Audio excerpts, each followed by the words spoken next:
मेरी शादी जिस घर में हुई थी वहां पर मेरे पति के अलावा और कोई वसीयत में हिस्सेदार नहीं था। मेरा एक 10 साल का देवर था, जिसके बारे में मुझे इतना ही पता था कि वह बहुत मासूम सा बच्चा है।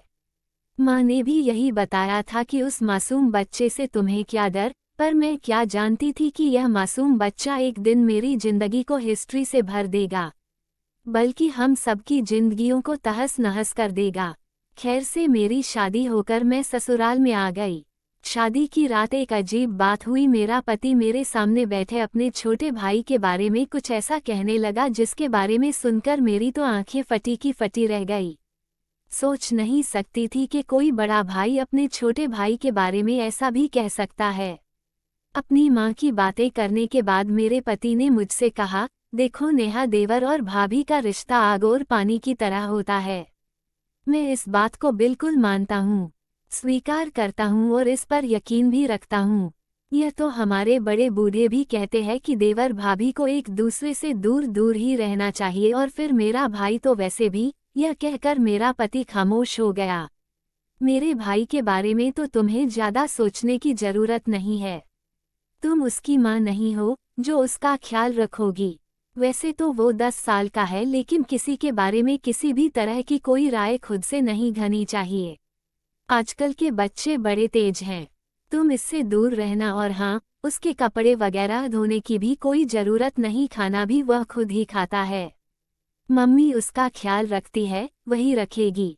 तुम इसके इर्द गिर्द भी मत भटकना। मुझे अपने पति की पहली बात तो समझ आ गई थी, पर भटकने वाली बात वो ऐसे कर रहे थे जैसे वह मुझे कोई नुकसान पहुंचा देगा। वैसे मेरा देवर था कैसा, यह मैं नहीं जानती थी, क्योंकि शादी की फंक्शन में वह मुझे कहीं पर भी नजर नहीं आया था। तभी मैंने अपने पति से पूछ लिया, आप उसके बारे में इतनी बातें तो कर रहे हैं, पर मैंने आपके छोटे भाई को देखा ही नहीं।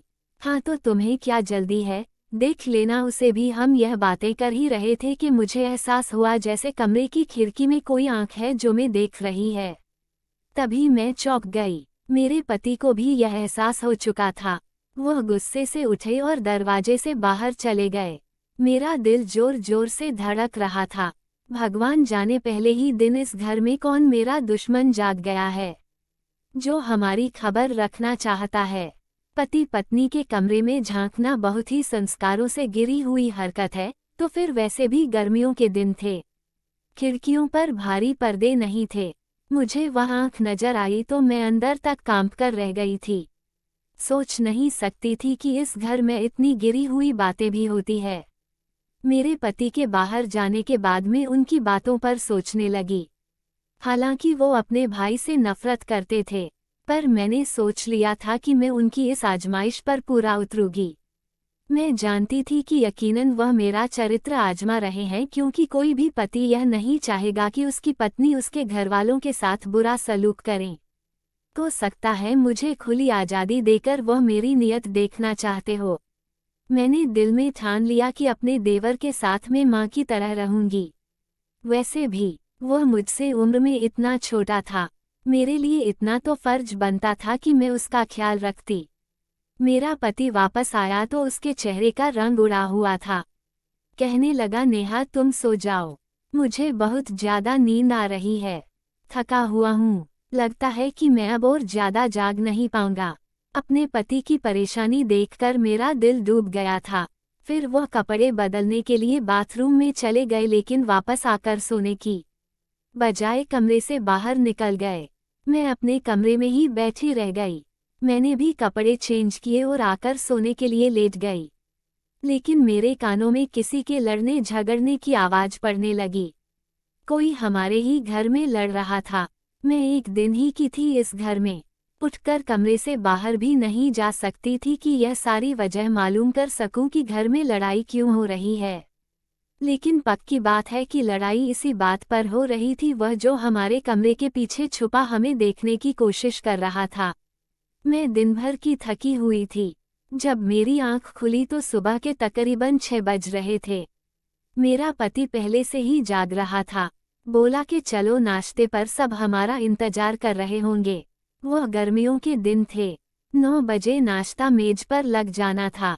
मैंने तैयार भी होना था। नहा धोकर मैं तैयार होकर बाहर आई। मेरा रंग रूप तो निखरा हुआ था, लेकिन मुझे देखकर भी मेरे पति के चेहरे पर कोई खुशी नहीं आई।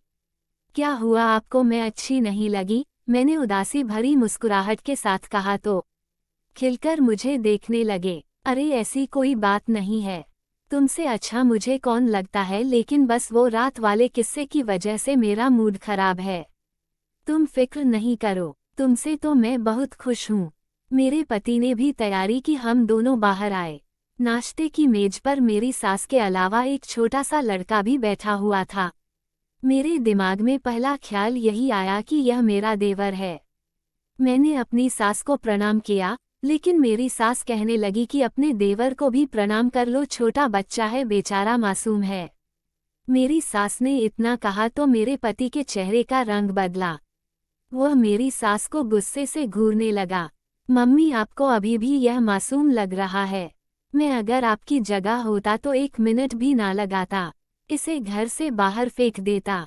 ईश्वर का खौफ करो। अमित, यह तुम कैसी बातें कर रहे हो? छोटा भाई है तुम्हारा, वह भी सिर्फ 10 साल का।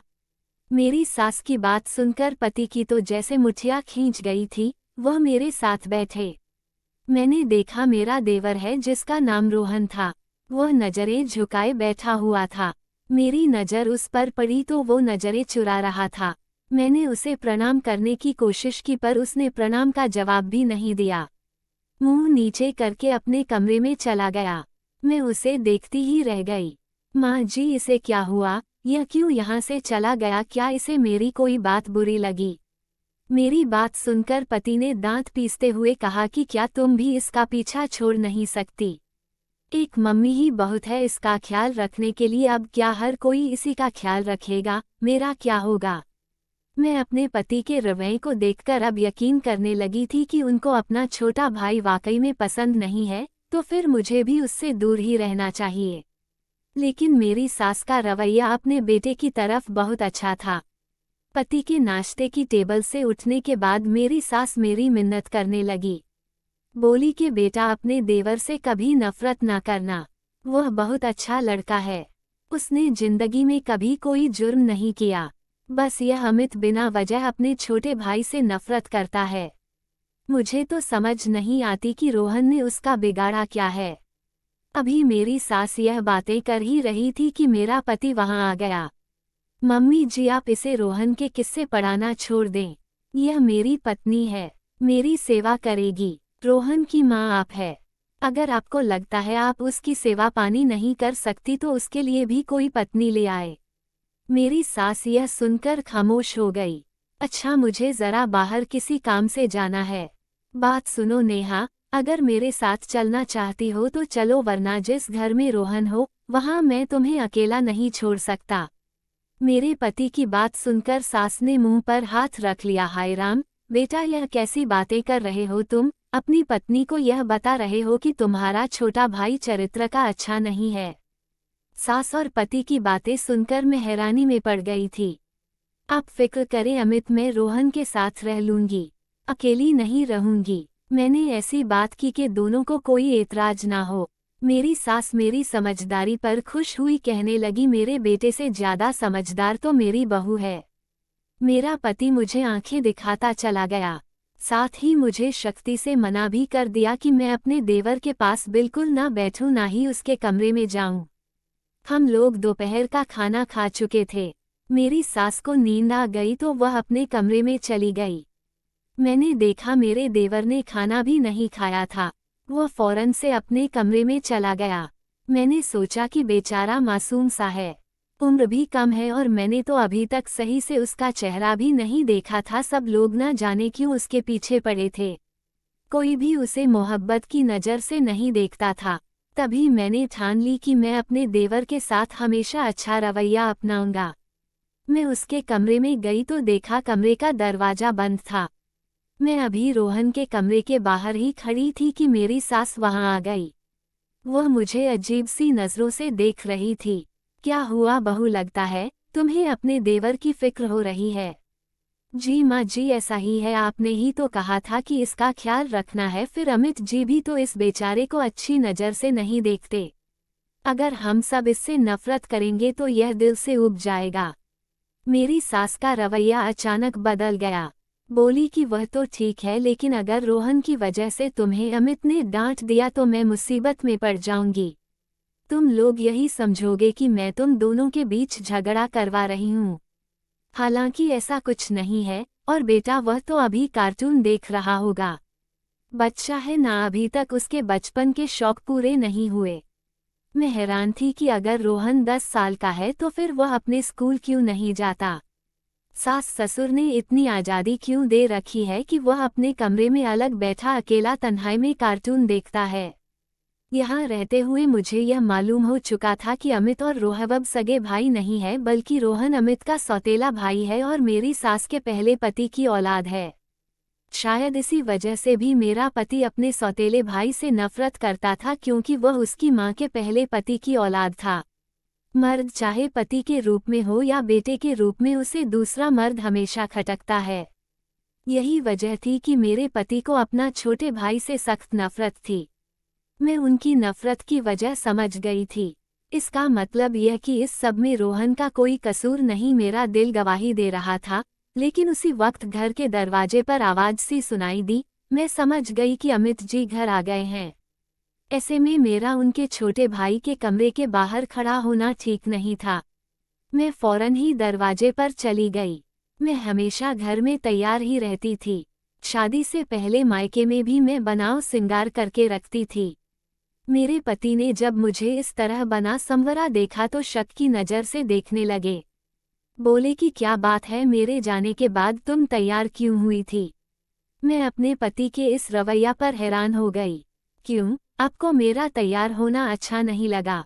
अच्छा तो लगा है, लेकिन तुम सिर्फ मेरे लिए तैयार हुआ करो। हाँ, तो इस घर में आपके अलावा है भी कौन आपका छोटा भाई?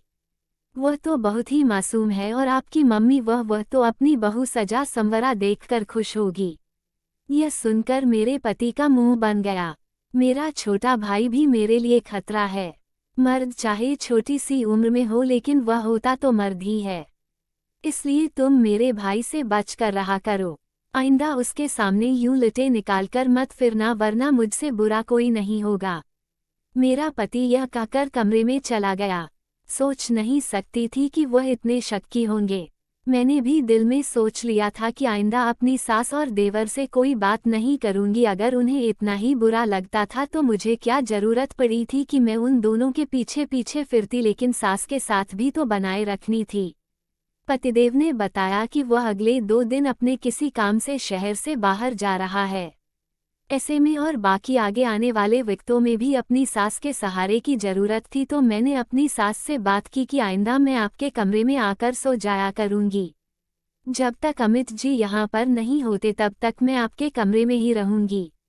मेरी सास इस बात पर राजी हो गई थी, लेकिन ना जाने क्यों रोहन के चेहरे पर अजीब सी मुस्कुराहट थी, जैसे वह कुछ जानता हो। मैंने यह बात अपनी माँ को बता दी कि इस घर में तो अजीब सा माहौल है। मेरे देवर से सभी लोग नफरत करते हैं और पति की भी समझ नहीं आती। माँ कहने लगी, मैं बहाने से तुम्हारे पास आ जाती हूँ। जब तक तुम्हारा पति तुम्हारे पास वापस नहीं आ जाता, तब तक 1-2 दिन में तुम्हारे साथ रह लूंगी। तुम फिक्र नहीं करो। मैं अपनी माँ के आने का सुनकर खुश हो गई कि चलो वह आएगी तो मेरी परेशानी में कोई कमी जरूर होगी। वह मुझे रोहन के बारे में भी कोई ना कोई बात तो बता ही देगी कि अमित खामखा शक करते हैं या वाकई रोहन में ऐसी कोई बात है कि मुझे उससे दूर रहना चाहिए। शाम को ही मेरी माँ आ गई। खाने की मेज पर हम सब बैठे थे। मेरी सास, मेरी माँ, मेरा छोटा देवर रोहन। माँ की नज़र जैसे ही रोहन पर पड़ी तो उनके भी जैसे तेवर बिगड़ गए। उनकी आंखों में आंसू आ गए। देखते देखते माँ के चेहरे का रंग ही बदल गया था। यह देखकर मुझे सख्त हैरत हुई थी। माँ तो इससे पहले कभी नहीं रोई थी। मैंने उनको अपने सामने कभी रोते हुए नहीं देखा था, मगर आज उनकी आंखों में आंसू देखकर मैं बहुत हैरान हुई थी। क्या वाकई मेरा देवर इतना बुरा इंसान है कि हर कोई उससे नफरत करता है? मैं दिल में यह सोच रही थी, पर अपनी सास के सामने अपनी माँ से यह बात नहीं पूछ सकती थी। मैं खामोश हो गई। खाने के बाद माँ मेरे कमरे में आ गई। कहने लगी, बेटा भगवान से डरो, तुम तो अपने देवर के बारे में ऐसे किस्से सुना रही थी जैसे वह तुम्हारा पति हो या बहू थी। मासूम बच्चा हो, मैंने देख लिया है इसे, यह कहीं से भी कोई मासूम इंसान नहीं लगता। तुम इससे दूर रहा करो, तुम्हारा पति बिल्कुल सही कहता है। तुम्हारी सास तो अपने पहले पति की निशानी को सीने से लगाए बैठी है। लेकिन मुझे यह लड़का बिल्कुल पसंद नहीं आया। माँ, वह लड़का नहीं, एक छोटा बच्चा है। आप लोग क्यों उससे इतनी ज्यादा नफरत कर रहे हैं सिर्फ इस वजह से कि वह शक्ल से बुरा लगता है? कम से कम आपको तो ऐसे नहीं करना चाहिए। आप सारी उम्र औरतों को यही सबक देती आई है कि कभी किसी की शक्ल का मजाक ना उड़ाओ, और अब खुद इस उम्र में आकर आपको एक छोटा बच्चा बुरा लड़का लग रहा है सिर्फ इस वजह उसका रंग पक्का है। ऐसी बात नहीं है मेरी बेटी। माँ मेरे पास बैठ गई। तुम खुद सोचो, अगर वह इतना ही छोटा बच्चा होता तो उसका भाई उसे पहचान ना लेता। वह उसे सही पहचानता है, इसी वजह से वह तुम्हें उसके आसपास नहीं भटकने देता। लेकिन तुम हो कि तुम्हारी आंखों पर बेवकूफ़ी की पट्टी चढ़ी हुई है। ऐसी बात नहीं है माँ, आप इसे गलत समझ रही है। चलो तुम खुद देख लेना, और हाँ, एक काम जरूर करना, रात के वक्त अपने देवर के कमरे में झांक कर देखना, तुम्हें सारी असलियत खुद पता चल जाएगी। अच्छा माँ, लेकिन आप यह तो बताएं, आपकी आंखों में आंसू क्यों आ गए थे? यह भी मैं तुम्हें उस वक्त बताऊंगी जब तुम अपने देवर की हकीकत खुद जान जाओगी। यह कहकर माँ सोने के लिए लेट गई थी। अजीब पहेलियां बुझा रही है। मैं मुंह में गड़बड़ाई थी। अगले ही दिन माँ तो चली गई, पर मेरा पति घर नहीं आया क्योंकि उन्होंने कहा था कि उन्हें यह काम खत्म करने में तकरीबन 1 हफ्ते का वक्त लगेगा। इसलिए मैं घर में अकेली रह गई। अब घर में सास और देवर के अलावा और कोई भी नहीं था। माँ को भी घर में 100 काम होते थे, इसीलिए वह जल्दी चली गई तो पीछे मेरे अलावा और कोई नहीं रहा था। अमित और माँ के लाख कहने के बावजूद भी मुझे अपने देवर का भी डर महसूस नहीं हुआ था, पर मैं यह भी नहीं जानती थी कि आज की रात मुझ पर एक ऐसा राज खुलने वाला है जिसके बाद मेरे ख्यालात का नजरिया हमेशा हमेशा के लिए बदल जाएगा।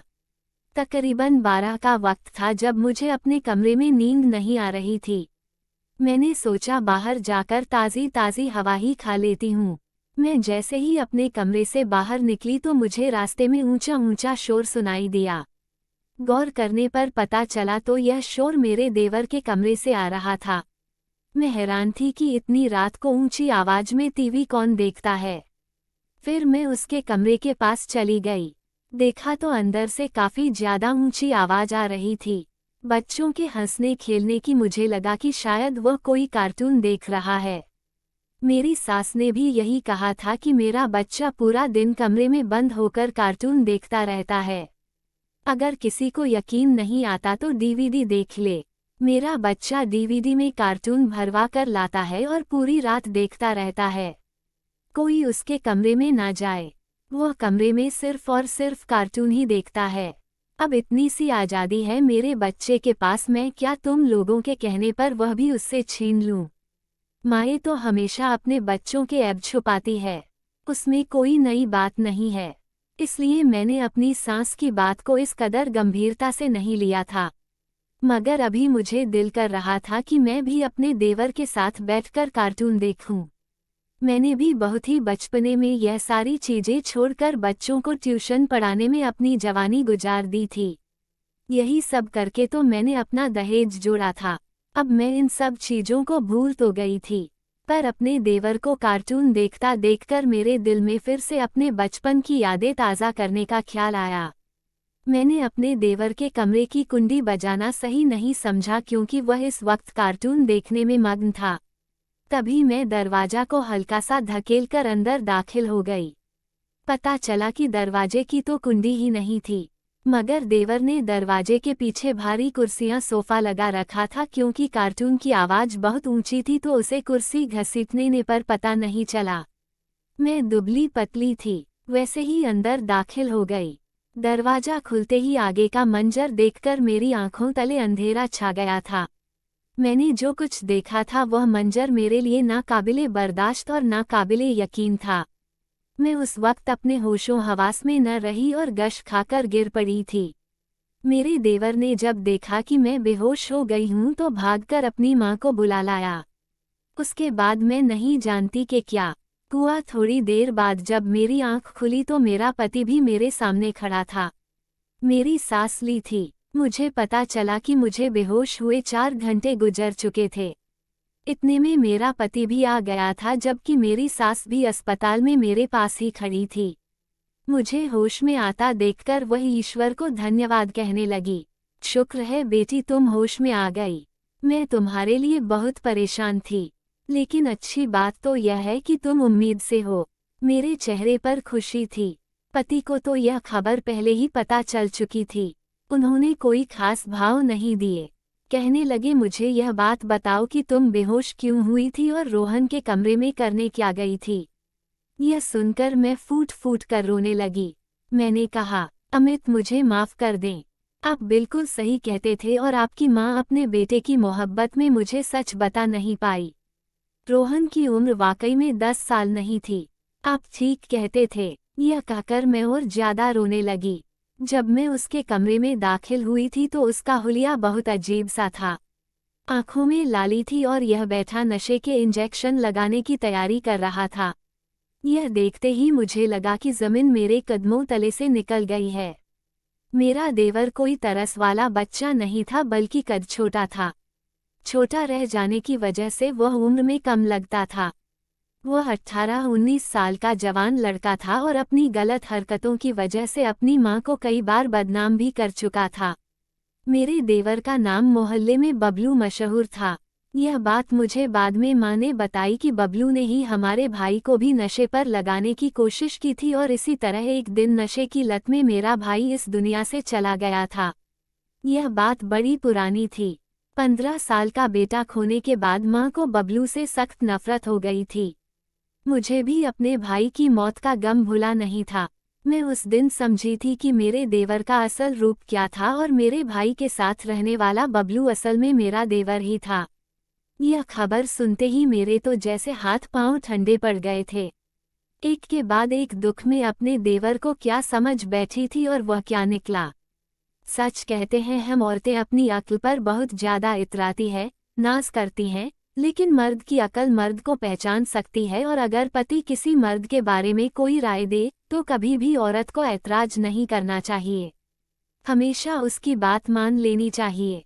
तो दोस्तों, यह थी हमारी आज की कहानी। उम्मीद करते हैं कि आपको पसंद आई होगी। आपका क्या कहना है इस कहानी के बारे में कमेंट करके हमें ज़रूर बताएं। वीडियो को लाइक कर दीजिए और सब्सक्राइब करके घंटी पर सेट कर लीजिए ताकि आपको हमारी वीडियो तुरंत मिले।